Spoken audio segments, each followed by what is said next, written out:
नमस्कार, मैं हूं सौरभ शर्मा। प्रधानमंत्री नरेंद्र मोदी के लिए राहुल गांधी ने आज क्या क्या नहीं कहा। कायर, गद्दार, ऐसे ऐसे शब्दों का इस्तेमाल किया और इसका करारा जवाब शायद मिलेगा भी 2 दिन बाद, प्रधानमंत्री जब देश से फिर बात करेंगे। अगले 48 घंटे के अंदर यही तस्वीर जो आप देख रहे हैं ये आपको दोबारा दिखाई दे सकती है, क्योंकि प्रधानमंत्री 118 अर्जुन मार्क 1A टैंक देश को समर्पित करेंगे।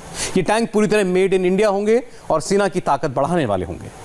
क्या चीन पर बोलते बोलते राहुल गांधी से आज एक बहुत बड़ी पॉलिटिकल मिस्टेक हुई? इसे समझने के लिए आपको राहुल की कुछ बातें सुननी चाहिए और इनका पॉलिटिकल मतलब भी जानना चाहिए।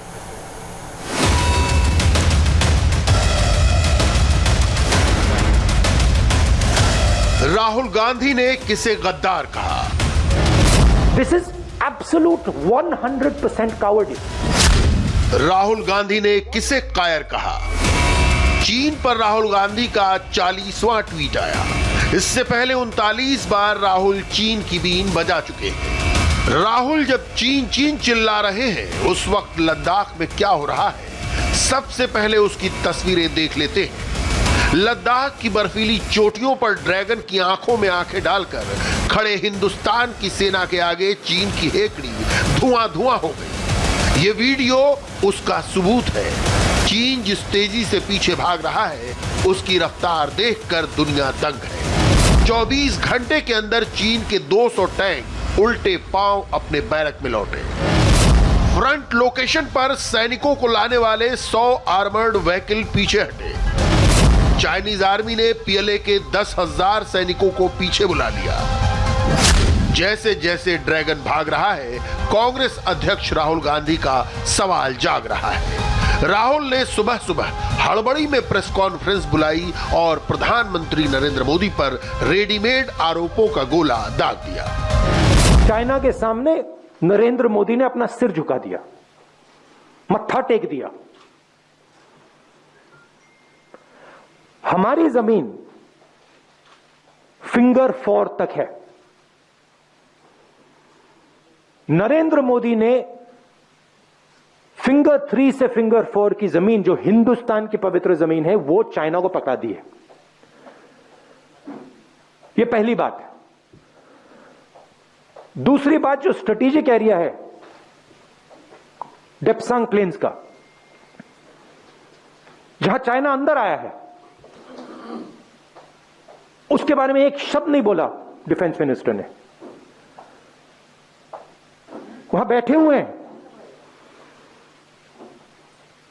गोगरा और हॉट स्प्रिंग्स के बारे में एक शब्द नहीं बोला, वहां बैठे हुए हैं। सच्चाई यह है कि हमारी जो पवित्र जमीन है, नरेंद्र मोदी ने चाइना को दी है। यह सवाल है, इसका जवाब दें। राहुल गांधी ने प्रेस कॉन्फ्रेंस बुलाकर नरेंद्र मोदी को कायर कहा। ट्विटर पर उन्होंने गद्दार लिखा। प्रधानमंत्री मोदी पर हमला करते करते राहुल गांधी कब अपनी सेना और बहादुर सैनिकों पर हमलावर हो जाते हैं, ये खुद राहुल को भी पता नहीं रहता। राहुल के आरोपों और राहुल के सवालों में कितनी सच्चाई है, इसका पॉइंट टू पॉइंट जवाब रक्षा मंत्रालय ने दिया है। राहुल गांधी का आरोप है कि नरेंद्र मोदी ने भारत की जमीन चीन को दे दी। सच्चाई यह है कि भारतीय सेना 1 इंच जमीन से भी पीछे नहीं हटी है। राहुल का दूसरा आरोप है कि भारतीय सेना फिंगर 4 से फिंगर 3 तक पीछे लाई जा रही है। सच्चाई यह है कि भारतीय सेना का परमानेंट पोस्ट फिंगर 3 पर ही है, जिसे धन सिंह थापा पोस्ट कहा जाता है। राहुल कहते हैं कि भारत की जमीन फिंगर 4 तक है। हकीकत यह है कि भारत की जमीन वहां तक है जहां तक हमारा मैप है। पूरा अक्साई चीन ही भारत का हिस्सा है, लेकिन भारत की 43,000 वर्ग किलोमीटर जमीन पर चीन का कब्जा 1962 यानी नेहरू के समय से है। राहुल फिंगर 4 के पास एलएसी मानते हैं। सच्चाई यह है कि भारतीय सेना फिंगर 8 तक एलएसी मानती है। इसीलिए चाइनीज आर्मी को फिंगर 8 के पूरब तक जाने को कहा गया है। राहुल गांधी फिंगर 3 से फिंगर 4 तक की जमीन नाप रहे हैं। सच्चाई यह है कि भारतीय सेना ने पीएलए के साथ जो डिसएंगेजमेंट समझौता किया है, उसमें चाइनीज आर्मी फिंगर 8 से पीछे जा रही है। राहुल गांधी कहते हैं कि नरेंद्र मोदी ने शहीद भारतीय सैनिकों की शहादत पर थूक दिया। ऐसा कहकर राहुल शहीद सैनिकों का अपमान कर रहे हैं। राहुल गांधी का एक और आरोप है कि नरेंद्र मोदी डेप्सांग हॉट स्प्रिंग और गोगरा पर चुप है। हकीकत ये है कि इन तीनों एरिया में डिसएंगेजमेंट पर पीएलए के साथ बातचीत जारी है। राहुल गांधी ने अगर संसद में रक्षा मंत्री का बयान गौर से नहीं सुना तो हम उनका बयान फिर से दिखा देते हैं। राहुल इसे सुन भी ले और समझ भी ले। मैं इस सदन को पुनः आश्वस्त करना चाहता हूं कि इस बातचीत में हमने कुछ भी खोया नहीं। मैं सदन को यह भी जानकारी देना चाहता हूं कि अभी भी एलएसी पर डिप्लॉयमेंट तथा पेट्रोलिंग के बारे में कुछ आउटस्टैंडिंग इश्यूज बचे हैं।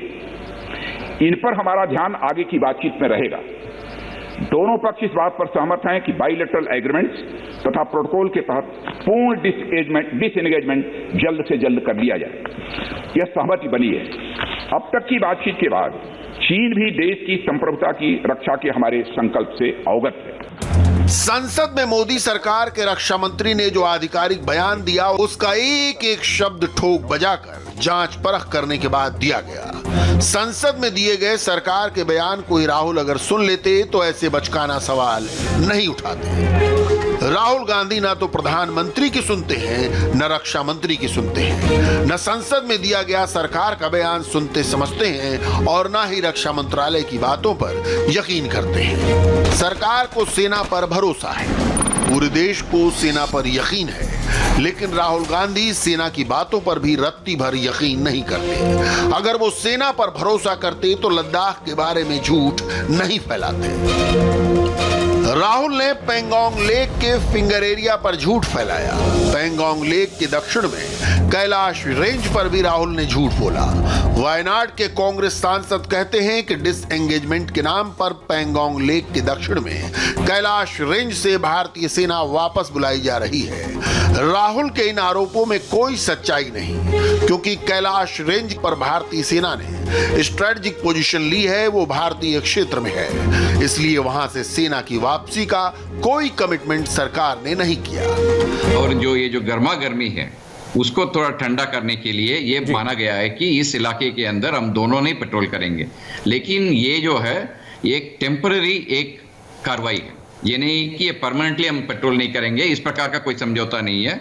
ये टेम्पररी तरीके से हम इस इलाके के अंदर पेट्रोलिंग नहीं करेंगे करके बोला गया है। दूसरा सवाल खड़ा होता है कि ये दक्षिण जो बैंक है उसके ऊपर से हम क्यों हट रहे हैं, इसके लेके बात हुआ है।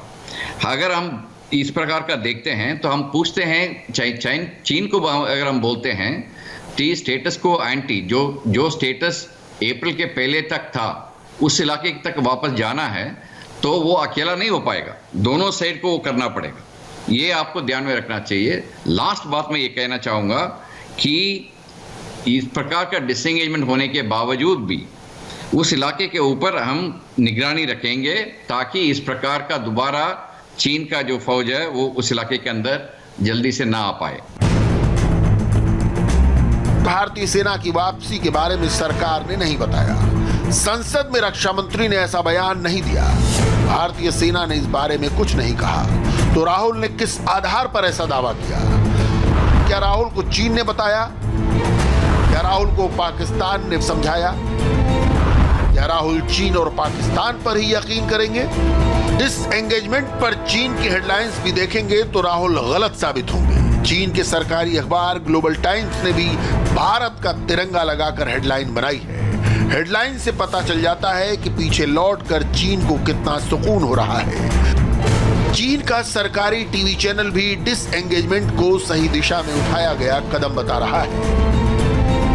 अब कुछ और इंटरनेशनल हेडलाइंस देखते हैं। Reuters, Washington post, Arab News, चाहे जहां के अखबार उठा लें, सब इस डिसएंगेजमेंट प्रोसेस की तारीफ कर रहे हैं, क्योंकि हिमालय पर शांति का यही रास्ता सबसे बेहतर है।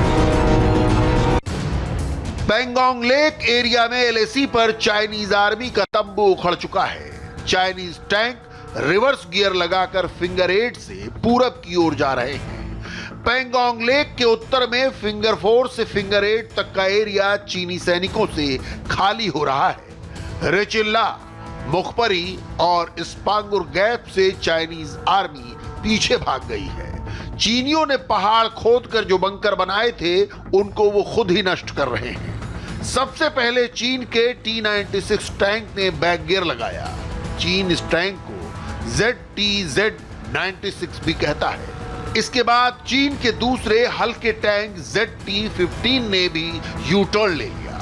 हफ्ते भर तक चीन काराकोरम के हाई एल्टीट्यूड एरिया में type 99A main battle tank तैनात करने की बींग हाँक रहा था, लेकिन अब उसे पीछे भागने की जल्दी हो रही है।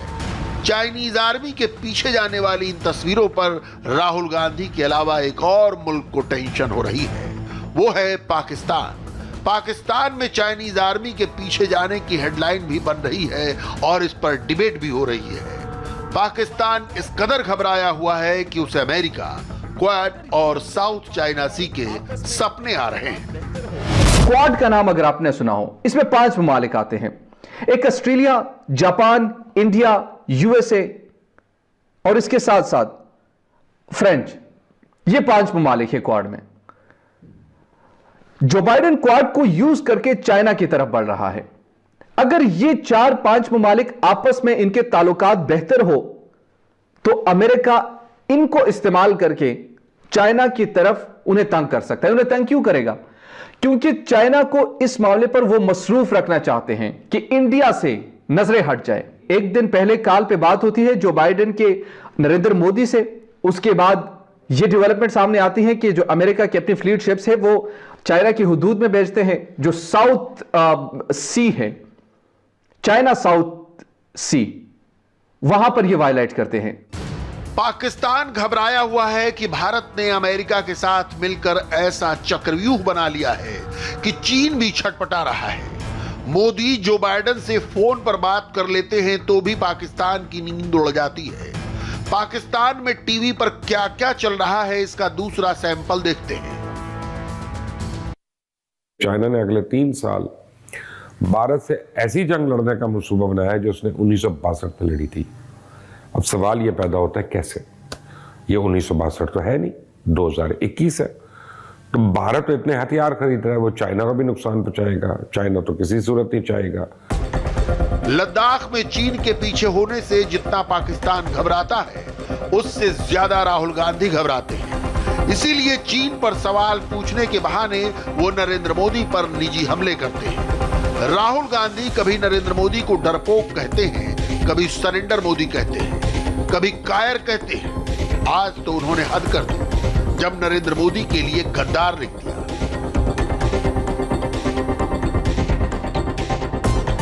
This is absolute 100% cowardice. This is nothing else. The Prime Minister is a coward who cannot stand up to the Chinese. That's the fact. पिछले 9 महीने से नरेंद्र मोदी को जो करना है वही कर रहे हैं। राहुल ये भी आरोप लगाते हैं कि मोदी चीन का नाम नहीं लेते, मगर वो भूल जाते हैं कि नरेंद्र मोदी लद्दाख में LAC के पास जाकर चीन की चौधराहट को खुल्लम खुल्ला अल्टीमेटम दे चुके हैं।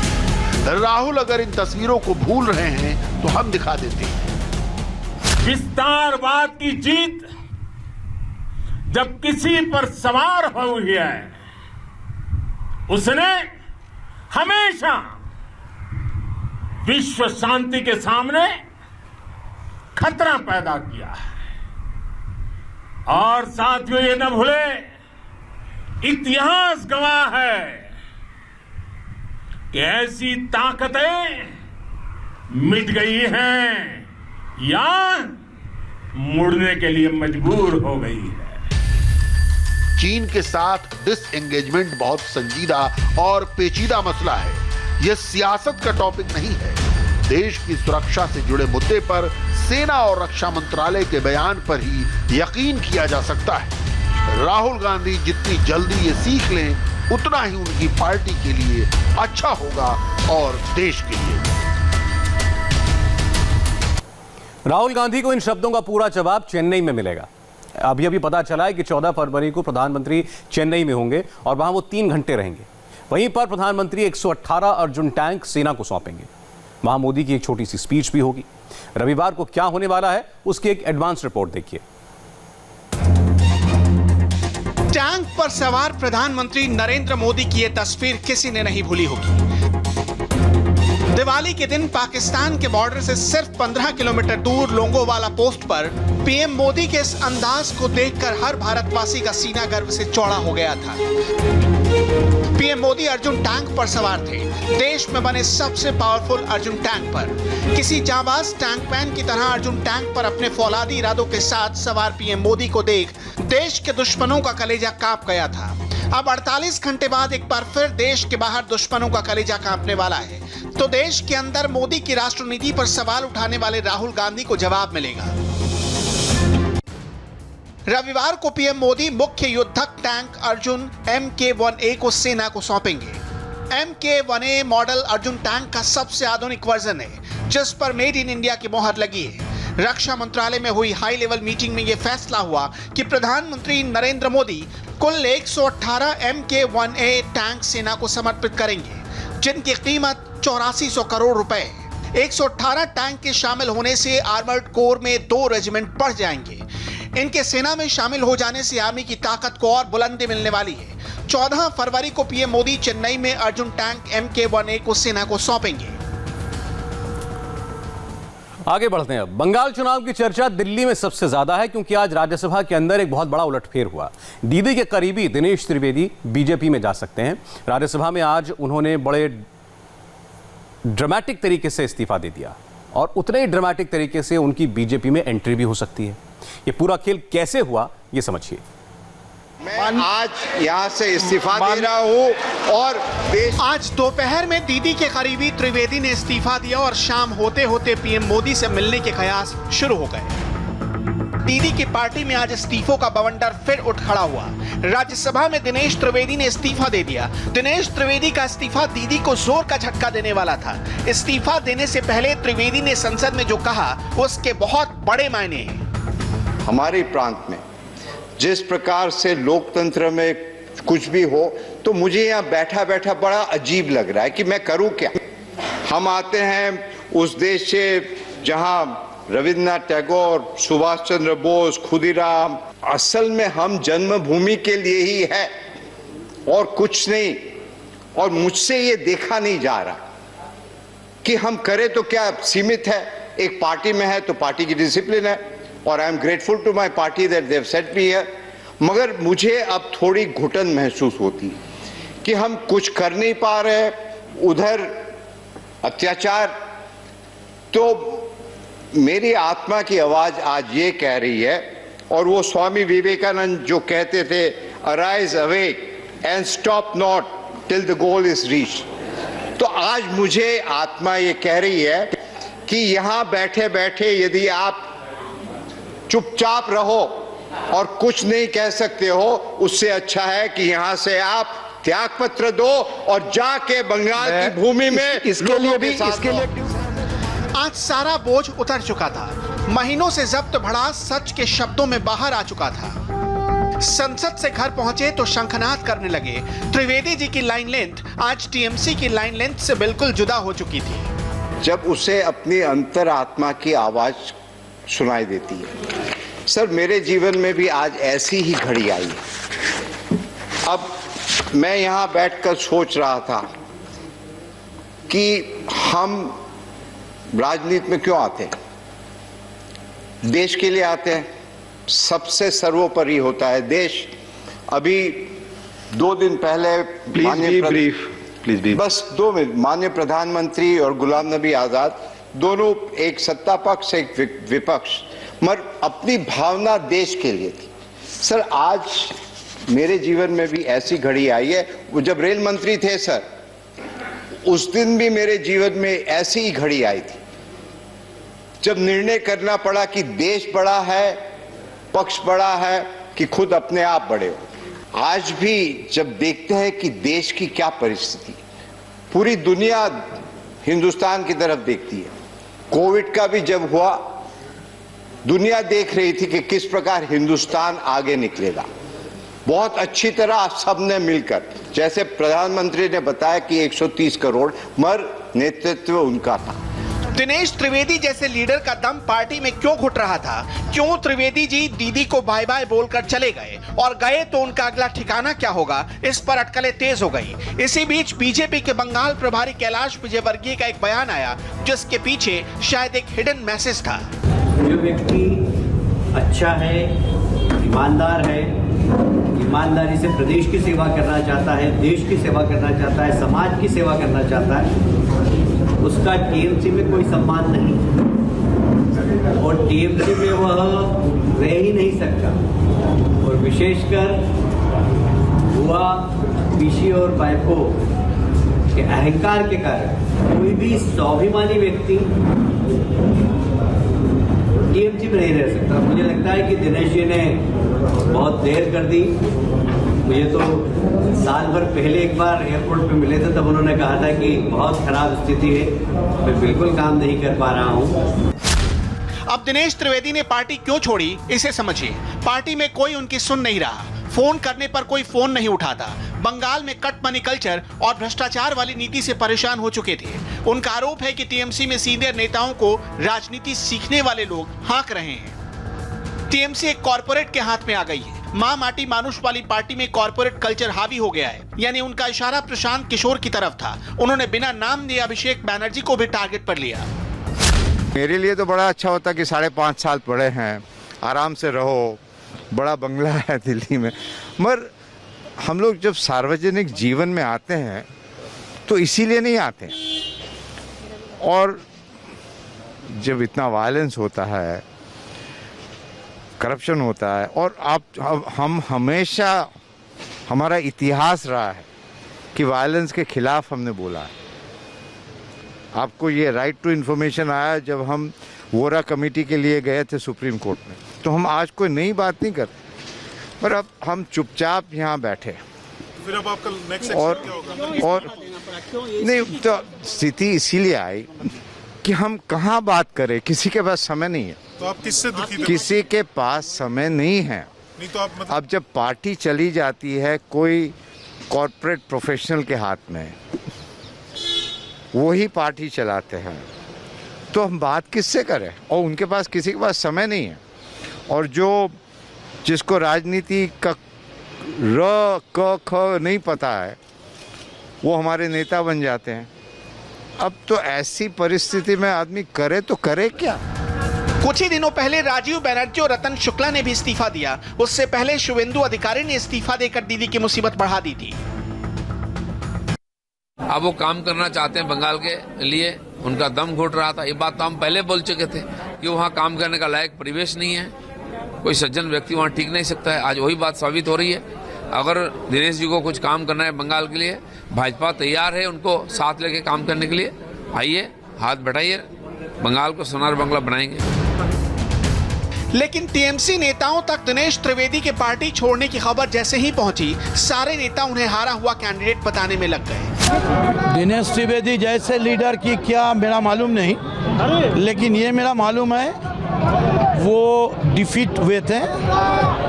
10 साल रहने को बाद भी चुनाव में हार गए थे, और मैं 11 दिन लड़के उनसे 10,000 वोट ज़्यादा मिला था। फिर ममता बनर्जी उनको राज्यसभा का पोस्ट दिलाया था। लेकिन हमारा जो ये तृणमूल पार्टी है ना, ये तृणमूल पार्टी है, जनता और जोड़ा फूल, ये है तृणमूल। और ममता बनर्जी जब तक आगे है, और अगर कल मदन मित्र चला जाए कुछ नहीं होगा, क्योंकि ये सब लैंप पोस्ट, एक ही पोस्ट मैंने नहीं, शुवेंदु अधिकारी बोला है, और सब लैंप पोस्ट। तो कुछ लैंप पोस्ट जा सकता है, तोड़ गया होगा, खराब हो गया होगा, बदलना पड़ेगा। लेकिन लड़ना है तो देखिए, सामने लाखों पिछुने लाखों। झटका एकदम नहीं है, तो ग्रास रूट के नहीं थे, लोकसभा हार गए थे, फिर ममता बनर्जी उसको राज्यसभा में भेजी थी। झटका नहीं है। तृणमूल मतलब ग्रास रूट, वो अगर रिजाइन करते हैं, ये हमें मौका देगा और एक ग्रास रूट के वर्कर को राज्यसभा में भेजने को। दिनेश त्रिवेदी ने टीएमसी छोड़ दिया और उनका नया ठिकाना करीब करीब तय है। वो बीजेपी में जाएंगे। पार्टी ने उनके लिए जिम्मेवारी भी सोच रखी है। कांग्रेस से अपना राजनीतिक जीवन उन्होंने प्रारंभ किया, फिर दीदी ने जैसे तृणमूल जब से प्रारंभ किया तब से उनके साथ जुड़े हुए हैं। जब ये महसूस कर रहे हैं कि टीएमसी वो पार्टी नहीं है जिस उद्देश्य के लिए बनी थी, तो वो टीएमसी छोड़ रहे हैं। इससे साफ पूरे बंगाल के अंदर दिखाई दे रहा है कि टीएमसी अब देश के लिए या प्रदेश के लिए खतरनाक पार्टी हो गई है, क्योंकि वहाँ तुष्टीकरण है, वहाँ टोलाबाजी है, वहाँ माफिया राज है, और वहाँ से अच्छे लोग अब दम घुट रहा है, वो निकल रहे हैं बाहर। और इसलिए एक मैसेज गया है, एक पूरे बंगाल के अंदर वातावरण बना है कि अच्छे लोगों के लिए टीएमसी में कोई स्थान नहीं है। यदि कोई स्थान है तो वो भारतीय जनता पार्टी में है, और हर कोई व्यक्ति मोदी जी के नेतृत्व में बंगाल में विकास चाहता है। दिनेश त्रिवेदी 1980 में कांग्रेस पार्टी से राजनीति की शुरुआत की। 1990 में जनता दल का दामन थामा। 1998 में टीएमसी के फाउंडर मेंबर बने। 2001 में उन्हें ममता बनर्जी ने राज्यसभा सांसद बनाया। इससे पहले वो यूपीए सरकार में रेल मंत्री भी रह चुके हैं। 2012 में रेल बजट पेश करने के बाद उन्होंने इस्तीफा दे दिया था। दिनेश त्रिवेदी अप्रैल 2020 में राज्यसभा सांसद बने थे। बतौर राज्यसभा सांसद ये उनका तीसरा कार्यकाल था। अभी तो हम अपने आप में शामिल हो रहे हैं, हम बहुत अपने आप में खुश हैं। पहले अपने आप में हम शामिल हो जाए, फिर ही कहीं कुछ सोचेंगे। किसी से बात नहीं हुई है सर? हमारी भारतीय जनता पार्टी क्या, हमारे येचुरी भी हमारे दोस्त है, विमान बोस ही हमारे दोस्त है, उद्धव ठाकरे भी दोस्त है, प्रधानमंत्री तो 90 से हमारे दोस्त है। ये ताश जारी है सब। दिनेश त्रिवेदी जैसा लीडर बैसाखी पे चलते, पहले उनका बैसाखी थे टीएमसी, अभी वो बैसाखी बनाएगा बीजेपी को। इससे अलावा और कुछ नहीं, उनका जमीनी स्तर पर कुछ नहीं है। अच्छा इंग्लिश बोलते हैं, कॉरिडोर पॉलिटिक्स अच्छा करते हैं। मोदी जी के साथ उनका करीबी दोस्ती है, क्योंकि दोनों एक ही स्टेट से आते हैं, गुजरात से। दीदी की पार्टी से नेता एक एक करके भाग रहे हैं। दीदी अपनी पार्टी को संभाल नहीं पा रही, उल्टा जय श्री राम से ऐसे चढ़ रही हैं कि बीजेपी ने इस नारे को उनके खिलाफ मजबूत हथियार बना लिया है। हाल ही में जय श्री राम लिखा मास्क बांटने पर एक शख्स को जेल भेज दिया गया। बंगाल ने हमेशा नारा दिया है, वंदे मातरम का नारा बंगाल से निकला, वह अंग्रेजों को हटाने का था। श्री राम का नारा जो निकला है बंगाल से, वो ममता जी को हटाने का है। तो नारा जब जनता कोई निकालती है तो उसके पीछे कोई एक विचार होता है, एक इच्छा शक्ति होती है। और मुझे कहते हुए गर्व है कि बंगाल के अंदर जय श्री राम का मतलब है ममता जी को हटाना, उनकी तुष्टीकरण की नीति का विरोध करना, उनके भ्रष्टाचार का विरोध करना, उनकी टोलाबाजी का विरोध करना। तो उसका विरोध का सिंबल बन गया है जय श्री राम। इसलिए आप उसको हिंदी भाषी, बंगला भाषी, इससे बिल्कुल जोड़िए मत। अभी तक 1 दर्जन से ज्यादा नेताओं ने दीदी को बाय बाय बोल दिया है। सबकी नाराजगी अभिषेक बैनर्जी और पार्टी के रवैये से है। हालत ये हो गई है कि दीदी एक झटके से उबरती नहीं, तब तक उनकी पार्टी को कोई लीडर दूसरा झटका दे देता है। एक और बड़ी खबर है, उत्तराखंड के तपोवन के ऊपर बनी एक झील से खतरे का अलर्ट दिखाई दे रहा है। ये झील कैसी है, पहली बार उसकी एक्सक्लूसिव तस्वीरें सामने आई हैं, आपको दिखाएंगे बस एक ब्रेक के बाद।